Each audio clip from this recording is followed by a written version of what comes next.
chez moi. Denis, à défaut des murs de Troie, on a les remparts du Vieux-Québec derrière nous. Absolument. The Odyssey de Christopher Nolan. D'abord, de ton regard de professeur d'histoire, de classiciste, qu'est-ce que tu en as pensé? J'ai trouvé le film très intéressant dans le sens où c'est toujours un peu difficile, un film, d'adapter une œuvre littéraire par rapport à une guerre qui s'est passée à un moment, puis là-dedans, il y a beaucoup de mythologie. Mais j'ai trouvé que le récit est bien suivi. Mon père retrouvera sa maison. Parce qu'une guerre de Troie, il y en a possiblement eu une impliquant, en tout cas, une version de la ville de Troie. Effectivement, les dernières recherches archéologiques nous disent qu'il y aurait peut-être eu quelque chose à Troie, mais Troie correspond à peut-être un événement qui est mentionné dans le film qu'on appelle Les Peuples de la mer, c'est-à-dire quelque chose qui se passe au, mettons, 13e siècle et qui va déferler partout en Orient. Puis la seule preuve historique qu'on a de ça, à part les recherches archéologiques qui nous montrent des feux, c'est les récits égyptiens. Je peux encore les sauver.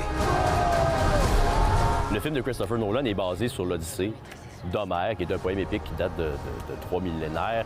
D'abord, Homère, là, c'est-tu quelqu'un qui a réellement existé? Je sais qu'il y a des controverses autour de ça. C'est pas une controverse, ça s'appelle la question homérique. C'est-à-dire que ce que l'on pense... Dans l'Antiquité, on pensait qu'il y avait un Homère.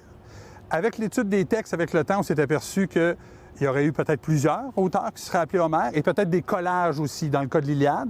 Dans l'Odyssée, on a émis plusieurs hypothèses, que ce serait peut-être un auteur différent qui reprend des idées de l'Iliade, faire une espèce de suite, mais il semblerait qu'au moins que entre les deux œuvres, ce seraient deux auteurs minimalement. Parmi les controverses du film, il y a les armures, les armes. Bon, le côté historique, évidemment, Agamemnon qui a l'air de Darth Vader. On a parlé un peu ensemble. À l'époque, à quoi ça pouvait ressembler, l'armement et les armures? À l'époque de la guerre de Troie, les armures les plus riches sont évidemment en bronze. On va avoir des casques avec des dents de sanglier pour montrer la force des guerriers. Puis les armes sont complètement en bronze. Même chose pour les navires. Ouais. Les navires devaient être un peu moins grands que les navires que l'on voit, parce que ça, c'est les navires que l'on voit dans les vases du 6e, 5e siècle. Pourquoi, selon toi, Denis, encore aujourd'hui en 2026, ce récit-là nous parle autant?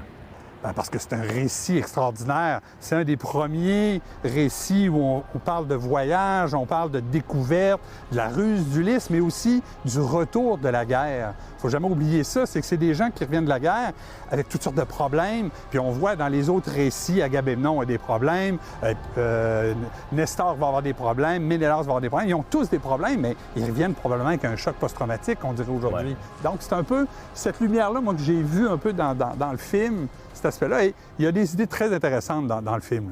Merci, Denis. Merci. À bientôt. Nul ne peut se dresser entre moi et ma patrie.